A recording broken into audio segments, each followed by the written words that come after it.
हरियाणा में चुनावी मुकाबला काफी कड़ा है। ऐसे में बीजेपी अब राज्य में अगले 3 दिनों तक कारपेट बॉम्बिंग की तैयारी में है।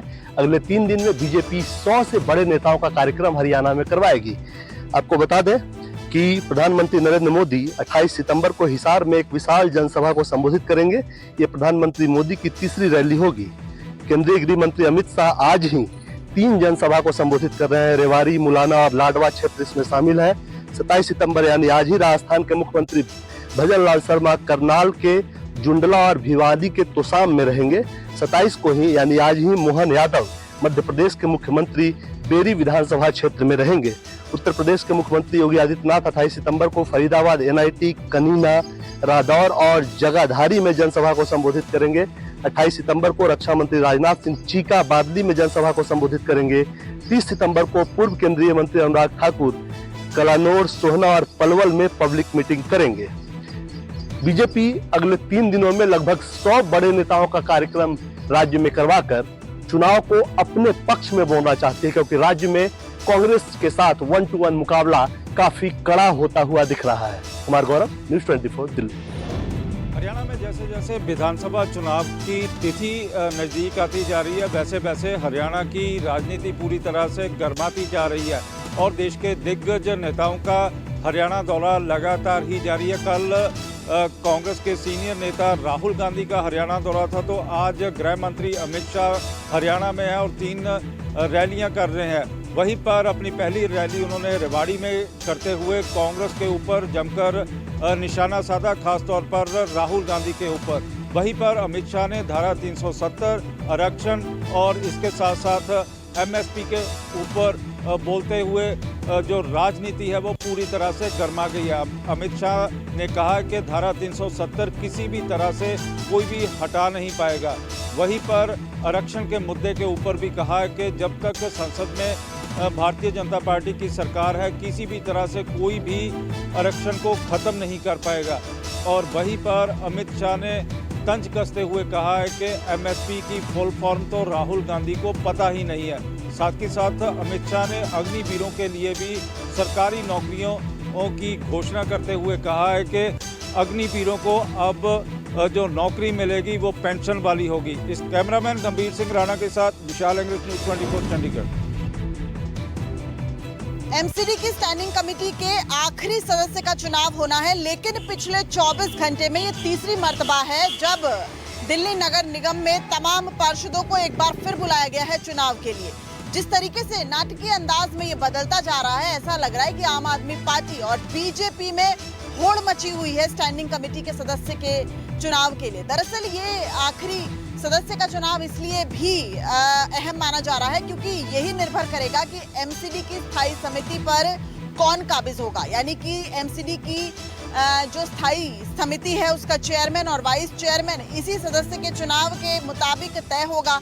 अगर बीजेपी इस सीट को जीत लेती है तो जाहिर तौर पर एमसीडी की स्टैंडिंग कमेटी में बीजेपी का दबदबा हो जाएगा। आपको बता दें पिछले 24 घंटे में एमसीडी सदन में मतदान जो है वो लगातार तीसरी बार हो रहा है। मतदान अतिरिक्त आयुक्त जितेंद्र यादव की मौजूदगी में इस वक्त हो रहा है।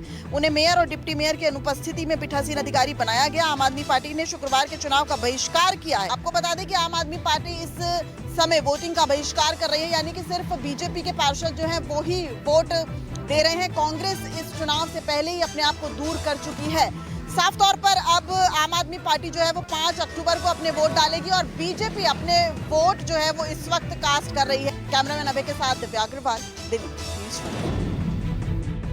नवंबर में होने वाले महाराष्ट्र विधानसभा के चुनाव की तैयारियों का जायजा लेने के लिए मुख्य केंद्रीय चुनाव आयुक्त राजीव कुमार 2 दिन के महाराष्ट्र के दौरे पर पहुंच चुके हैं। कल देर रात वो मुंबई पहुंचे और आज सुबह से ही उनका बैठकों का सिलसिला लगातार जारी है। राज्य के कलेक्टर हो या फिर महाराष्ट्र चुनाव आयोग के अधिकारी हो, उनके साथ लगातार बैठकों का सिलसिला जारी है। आज शाम को राज्य के पुलिस महासंचालक के साथ भी उनकी बैठक होने वाली है। अगर जरूरत पड़ने पर पार्टी के जो नेता है वो भी उनसे मिलने के लिए वहां पर जा सकते हैं। और बताया जाता है कि कल शाम को जायजा लेने के बाद वो एक प्रेस कॉन्फ्रेंस को संबोधित करने वाले हैं। बताया जाता है कि हरियाणा और जम्मू कश्मीर के चुनाव नतीजे आने के बाद महाराष्ट्र में चुनाव की घोषणा वहां पर हो जाएगी और उसी दिन से इलेक्शन कोड ऑफ कंडक्ट लागू हो जाएगा। बताया जाता है कि महाराष्ट्र में इस बार 2 चरणों में वहां पर विधानसभा की वोटिंग हो सकती है।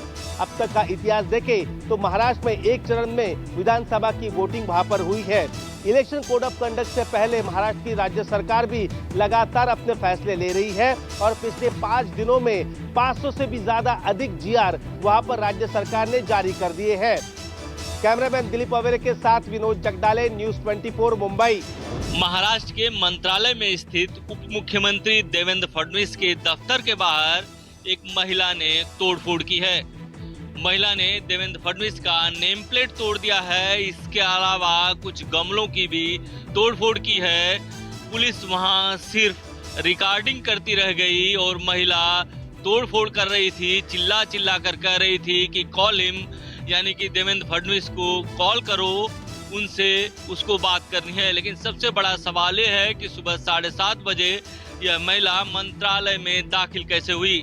अब तक जो जानकारी मिल रही है उसके मुताबिक महिला के पास मंत्रालय में घुसने का कोई वैलिड पास नहीं था और वो सचिव गेट से अंदर आई थी।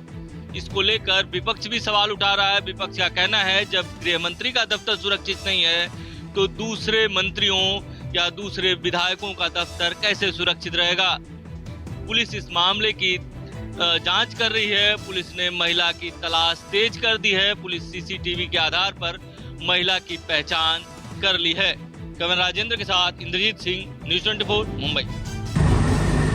नेता विपक्ष राहुल गांधी ने आज एक सोशल मीडिया पर एक वीडियो डाला जिसमें वो युवा उद्यमियों से बात कर रहे हैं और स्टार्टअप में जो दिक्कतें आ रही हैं, जीएसटी, एमएसएमई के लेके बातें जो हैं वो खुलकर उन्होंने उनसे युवा उद्यमियों से की। साथ में उसके बाद सोशल मीडिया एक्स हैंडल पर उन्होंने लिखा कि जम्मू कश्मीर के एक युवा स्टार्टअप मालिक की आंखों में निराशा भारत के अधिकांश उद्यमियों और छोटे व्यवसाय मालिकों के संघर्ष को दर्शाती है।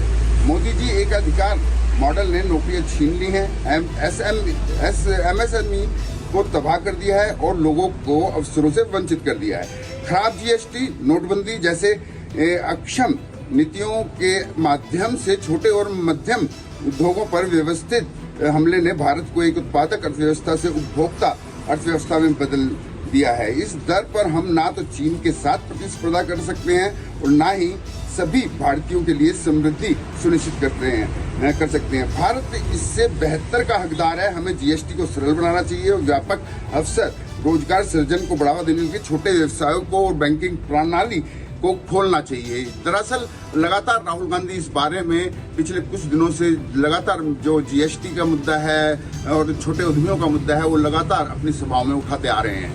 विनय सिंह, न्यूज़ 24 दिल्ली। मुरादाबाद की कुंदरकी विधानसभा में मतदाताओं के नाम सूची से काटे जाने के आरोपों पर जिला प्रशासन की सफाई आई है। मुरादाबाद जिला प्रशासन ने समाजवादी पार्टी के आरोपों को पूरी तरीके से निराधार बताया है। समाजवादी पार्टी के पदाधिकारी और कार्यकर्ता जिला अध्यक्ष जयवीर सिंह यादव के नेतृत्व में 2 दिन पहले ही कलेक्ट्रेट पर जमा हुए थे। कुंदरकी विधानसभा के पूर्व विधायक हाजी रिजवान भी साथ में बड़ी संख्या में लोगों को लेकर पहुंचे हुए थे। जयवीर सिंह यादव का आरोप है कि सरकार के इशारे पर प्रशासन बीएलओ के माध्यम से वोट कटवाने में जुटा हुआ है।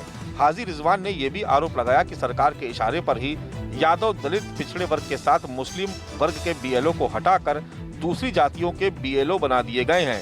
उनके ही घर में उनके पिताजी सहित 3 सदस्यों के वोट काट दिए गए। समाजवादी पार्टी के नेताओं के साथ में बड़ी संख्या में मतदाता मैं जिंदा हूं की तख्ती हाथ में लेकर प्रदर्शन कर रहे थे और समाजवादी पार्टी ने इसे बड़ा मुद्दा बना दिया था। हालांकि जिलाधिकारी ने अपनी जांच में समाजवादी पार्टी के तमाम आरोपों को गलत बताया और साथ ही हाजी रिजवान समेत आरोप लगाने वाले दूसरे नेताओं के परिवारों की सूची भी जारी कर दी। कैमरा पर्सन धर्मेंद्र कुमार साहू के साथ मानस श्रीवास्तव, लखनऊ, न्यूज़ 24। तिरुपति बालाजी मंदिर के प्रसाद में मिलावट की खबरों के बाद अब राजस्थान में भी खाद्य सुरक्षा विभाग ने मंदिरों में दिए जा रहे प्रसाद की जांच पड़ताल शुरू कर दी है। इसी के तहत रणथंभौर के गणेश मंदिर में खाद्य सुरक्षा विभाग के अधिकारी पहुंचे। वहां के मंदिर की रसोई के साथ साथ आसपास बने दुकानों के प्रसादों की जांच की और इस दौरान पाया गया कि त्रिनेत्र गणेश भगवान को मंदिर के लिए जो भक्त आते हैं उनकी बिक्री या उन्हें दिए जाने के लिए 2000 किलो से भी ज्यादा बेसन के लड्डू पड़े थे और यह लड्डू काफी पुराने हो चुके थे। इस पर फफूंद भी लग गई थी और बदबू भी आने लगी थी। बावजूद इसके इनकी बिक्री का काम जारी था। ऐसे में इन सभी 2000 किलो बेसन के लड्डू को जब्त कर खाद्य सुरक्षा अधिकारी ने तत्काल वहीं पर नष्ट करा दिया। साथ ही मंदिर प्रशासन के साथ साथ आसपास के दुकान वालों को भी चेतावनी दी कि यदि वे प्रसाद के निर्माण में किसी तरह की मिलावट करते पाए गए तो उनके खिलाफ सख्त कार्रवाई की जाएगी। फिलहाल तो यही देखना होगा कि राजस्थान के मंदिरों में प्रसाद की शुद्धता को लेकर खाद्य विभाग अब और कितनी कार्रवाइयां करता है। श्रीवत्सन, सवाई माधोपुर, न्यूज़ 24। पश्चिम बंगाल में बाढ़ के कहर से पूरी तरह से जनजीवन अस्त व्यस्त है। चारों तरफ पानी ही पानी है। लोगों के घरों में जो भी खाने पीने की चीज थी पूरी तरह से खत्म हो चुकी है। लोगों को समझ में नहीं आ रहा कि आखिर लोग अब खाएं तो खाएं क्या। इसको लेकर यहाँ पे राहत कैंप लगाया जा रहा है। लोगों को खाने पीने का सामान को वितरित किया जा रहा है और पूरे पश्चिम बंगाल में करीब 28 लोगों की इस बाढ़ से मौत हो चुकी है। वहीं पे लाखों की संख्या में जो लोग थे बेघर हो चुके हैं, राहत शिविर में अपना यहाँ पे जीवन यापन कर रहे हैं और कई ऐसे सैकड़े गांव हैं जहां पे पूरी तरह से जलमग्न है। लोगों को घरों में आने जाने के लिए काफी दिक्कतों का सामना करना पड़ रहा है। कुछ लोग ऐसे हैं जो पानी के द्वारा, जो पानियों में चल के सामान लेने के लिए, खाने पीने की चीजों को लेकर इस जो बाढ़ के पानी से जाते थे, लेकिन अब इस बाढ़ का पानी पूरी तरह से काला हो चुका है। यानी लोगों को बीमारियों का डर सताने लग रहा है। धीरे धीरे इस काले पानी से बीमारियां फैलते जा रही है। अब कह सकते हैं कि एक बार फिर से बाढ़ का पानी तो कम हो रहा है, लेकिन बीमारियों का खतरा बढ़ते जा रहा है। कैमरामैन पंकज के साथ मनोज पांडे, न्यूज़ 24, उदयनारायणपुर, हावड़ा।